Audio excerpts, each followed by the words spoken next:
Eto na nga mga chong, marami tayong basketball updates. Boss Al Francis Chua, challenge ang Ginebra na kuhanin ang twice to beat advantage. Ano nga ba ang kailangan gawin ng Ginebra this upcoming PBA playoffs para makuha ang kampyonato ngayong All-Filipino? Barangay Ginebra, never say die. Sa dami ng pinagdaanan ng team ay umaasa ang mga Barangay Ginebra fans na muling makakaakyat ang Barangay Ginebra. Pero ngayong All-Filipino Conference, mas matinding laban ang kanilang hinaharap. Walang resident import na Justin Brownlee, labanan lang ng mga locals. Kaya naman, ano ba ang kailangan ng Ginebra this upcoming playoffs at para makuha ang kampyonato? Yan ang pag-uusapan natin. Una sa lahat, kailangan kompleto at healthy ang core ng kanilang kupunan. Sa All-Filipino, wala silang Justin Brownlee na maaasahan. Dito lalabas ang kahalagahan nila Scottie Thompson, Japet Aguilar, Jamie Malonzo, Stephen Holt at maging ni RJ Abarrientos. Kung wala sa kondisyon o injured ang isa sa kanila, bababa agad ang kalidad ng kanilang laro. Kailangan alagaan yung kanilang minuto para makaiwas sa injuries at tamang rotation na rin dahil fatigue ang pinaka naging problema ng Ginebra last conference. At ngayong All-Filipino ay hindi po pwedeng isa o dalawang players lang yung kanilang aasahan.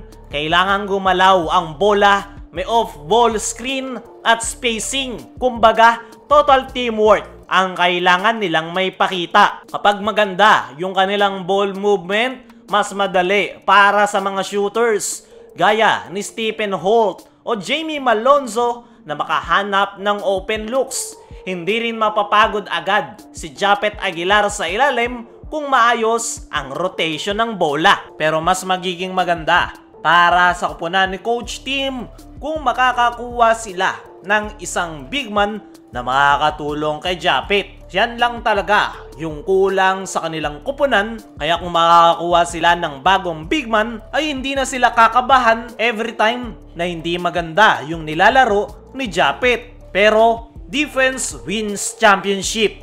Kahit gaano pa kagaling sa opensa, kung butas ang depensa, ay malaki yung chance na malalaglag pa rin sila.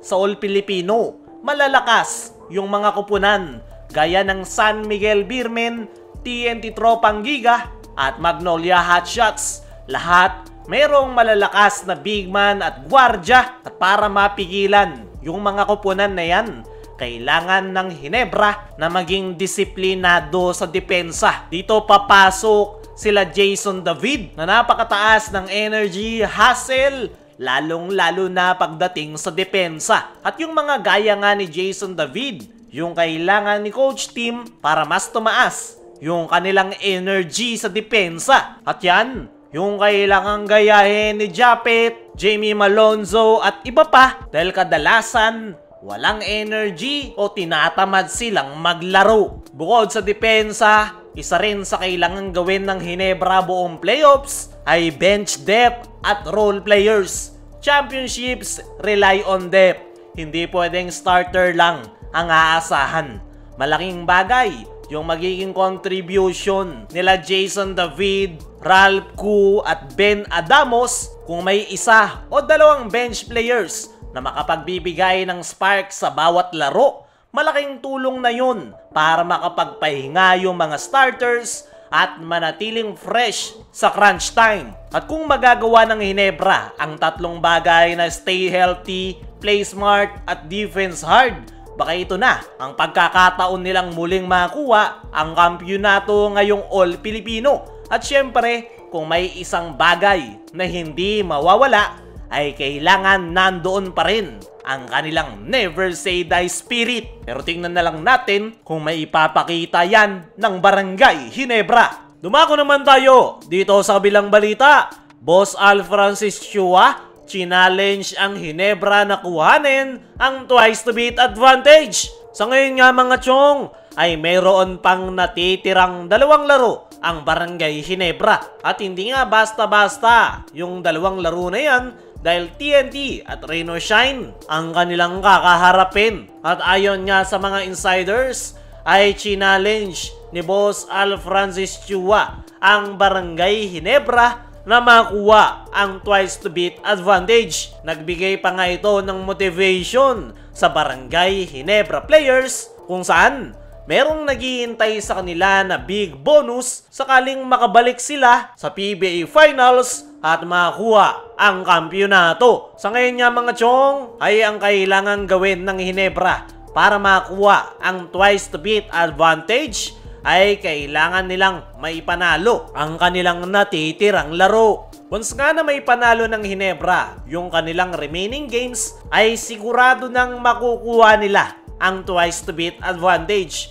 Dahil yung kaagaw lang naman nila dyan ay ang TNT Tropang Giga at Rain or Shine Elasto Painters. Kaya naman, napaka-importante talaga ng dalawang natitirang laro ng Ginebra dahil dyan nga nakasalalay kung makukuha nila ang twice to beat advantage. Kayo mga chong, ano ang masasabi nyo ngayong challenge ni Boss Al ang Barangay Ginebra players na makuha ang twice to beat? Ano rin sa tingin nyo yung kailangang gawin ng Ginebra para sa kanilang magiging kampanya sa playoffs? I-comment mo lang dyan sa ibaba.